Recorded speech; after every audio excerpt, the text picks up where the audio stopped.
Baik, bismillahirrahmanirrahim. Assalamualaikum warahmatullahi wabarakatuh. Nama saya Alvin Faizi Nurulhaq, NIM 226141. Pada kelas C2 akan menjelaskan tentang tugas individu pengganti poliostat pada hari Kamis 26 September 2024. Di sini saya menggunakan data orang yang terdiagnosa diabetes. Kita akan import dulu datanya.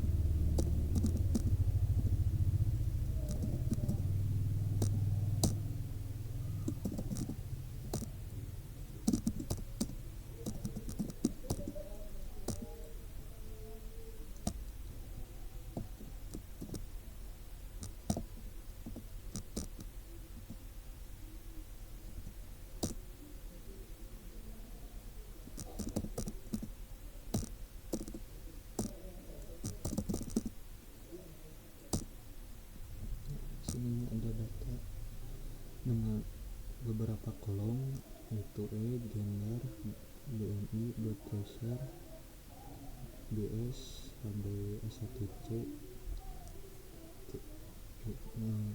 terus family history of diabetes, apakah orang itu merokok atau tidak, diet, latihan, dan kolom diagnosa. Lanjut. Sekarang kita mencari jumlah baris dan kolom pada data tersebut.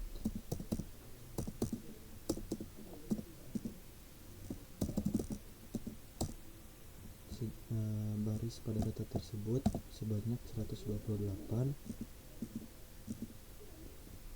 Lanjut mencari jumlah kolomnya. Di kolom ini ada 11, tadi sudah dilihat, 1, 2, 3, 4, 5, 6, 7, 8, 9, 11. Kita panggil dimensinya, kita bisa lihat dua-duanya. Nah, sekarang ke nomor 1 dulu, yaitu untuk number of observation, atau bisa kita bilang jumlah data yang valid yang mengecualikan sel kosong atau non-numerical sel untuk data kuantitatif. Apa yang dimaksud non-numerical, yaitu yang bukan angka dan tidak nol. Di sini saya menggunakan as.numeric, yaitu untuk mengubah karakter ini menjadi numerik supaya bisa menjadi data kuantitatif.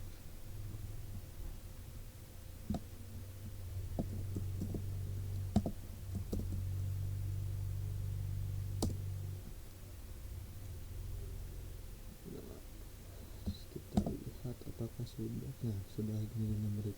Jadi kita akan melakukan pembuktian tugas-tugas tadi pada kolom-kolom ini, yaitu age, BMI, BS, dan HbA1c. Selanjutnya menghitung jumlah baris yang valid.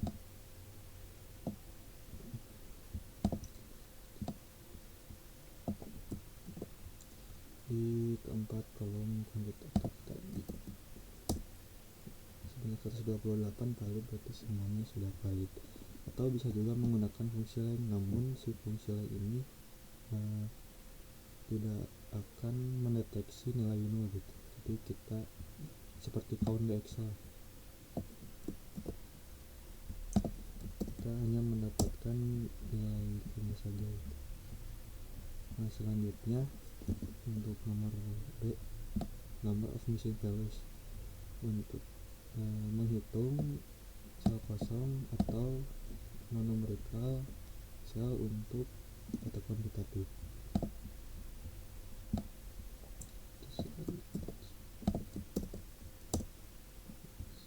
Nol, berarti tidak ada sel yang kosong atau nol. Nah, kita bisa coba untuk menghitung missing values-nya, karena tadi nol, jadi ini juga nol. Selanjutnya untuk yang C, minimum atau nilai terendah dari suatu data. Kita menghitungnya menggunakan fungsi min dari bahasa R terhadap beberapa kolom tadi seperti age, BMI, FDS, dan HbA1c.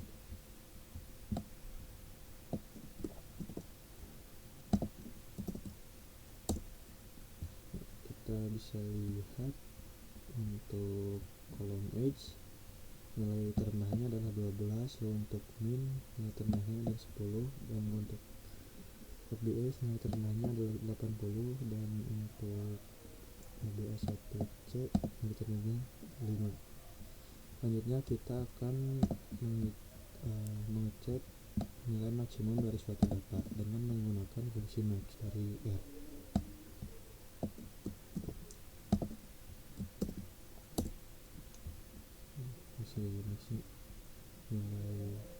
Nilai max dari kolom S 75, BM 57, FBS 280, dan HbA1c 12. Selanjutnya menghitung range atau jangkauan dari setiap data kuantitatif. Nah, di sini bedanya saya menggunakan div dan range, fungsi div dan fungsi range untuk menghitung jangkauan. Bisa juga dengan menggunakan, kan biasanya rumusnya range itu nilai maksimum dari suatu data dikurangi dengan nilai minimum dari suatu data. Cuma karena saya pengen aja pakai ini.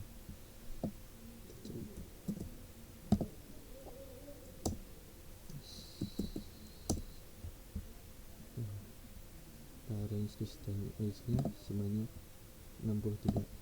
Kita dapat buktikan juga untuk ketika nilai maksimum kurang nilai minimum itu berapa.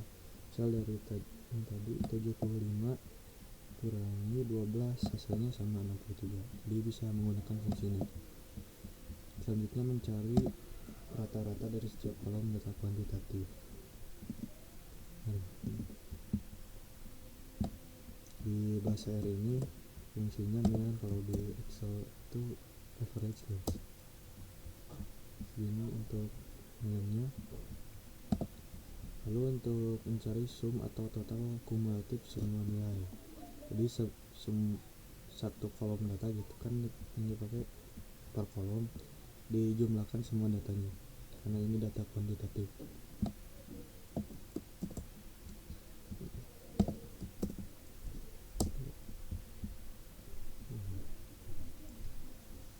Jadi ini jumlah masing-masing kolom datanya. Selanjutnya mencari simpangan baku sampel atau sampel standar deviasi. Nah, simpangan baku ini yaitu ukuran seberapa terbesarnya angka-angka dalam kumpulan data dengan mean sebagai atau dengan rata sebagai tolak ukurnya. Yang dimana simpangan baku sampel ini itu akan lebih baik jika nilainya kecil karena datanya itu berarti semakin terpusat gitu ketika si simpangan baku ini nilainya kecil. Kalau simpangan bakunya besar, maka si persebaran datanya juga tersebar secara banyak gitu. Kita dengan menggunakan fungsi SD dari R.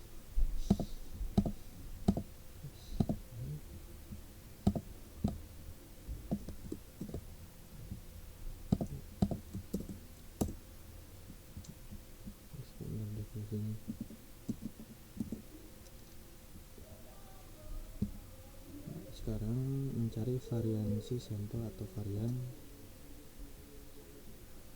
Var ini yaitu angka yang menunjukkan seberapa tersebar data kita tapi dalam bentuk kuadrat, atau kan biasanya itu var itu S kuadrat.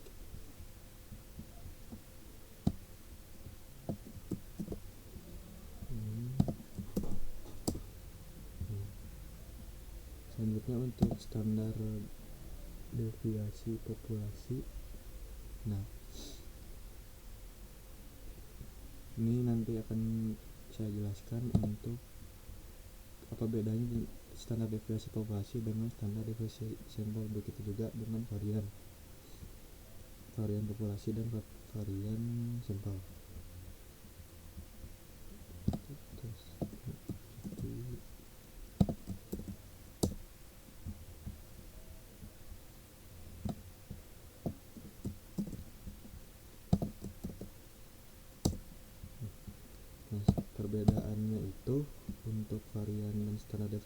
deviasi populasi menggunakan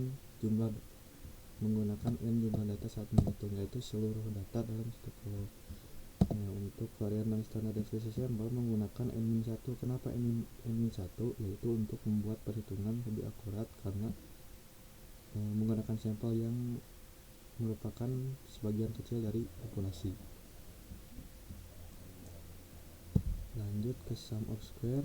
Nah, sum of square itu ukuran seberapa jauh nilai-nilai dalam data tersebar dari rata-rata dengan menghitung jarak setiap nilai dari rata-ratanya, lalu mengkuadratkan jarak tersebut dan menjumlahkannya.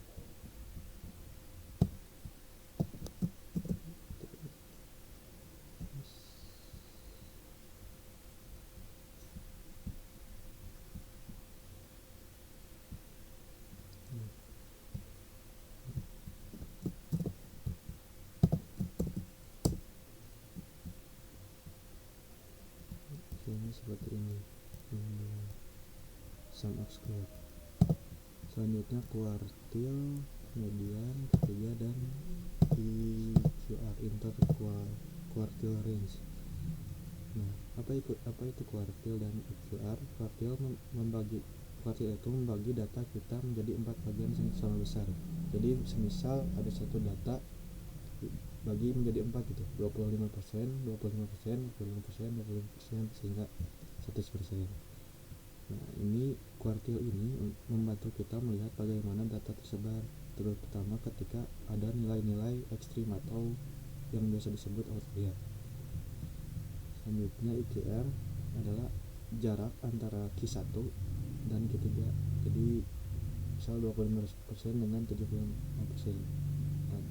jaraknya gitu, yang memberi kita gambaran tentang bagaimana sebagian besar data tersebar. Nah, kuartil 1, kuartil 2, dan kuartil 3 ini membantu kita memahami di mana sebagian besar data berada, khususnya saat data memiliki outlier atau nilai ekstrim.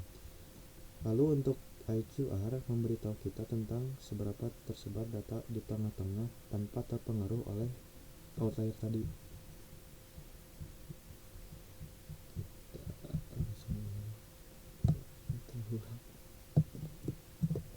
Nah, di sini untuk Q1, Q2, dan Q1 di R itu menggunakan fungsi kuantil dengan probabilitas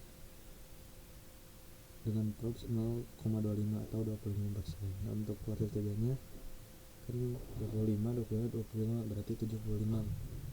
Dan median itu bisa juga dengan kuantil dengan prob 50 atau menggunakan fungsi median. Dan IQR langsung menggunakan fungsi IQR, interquartile range.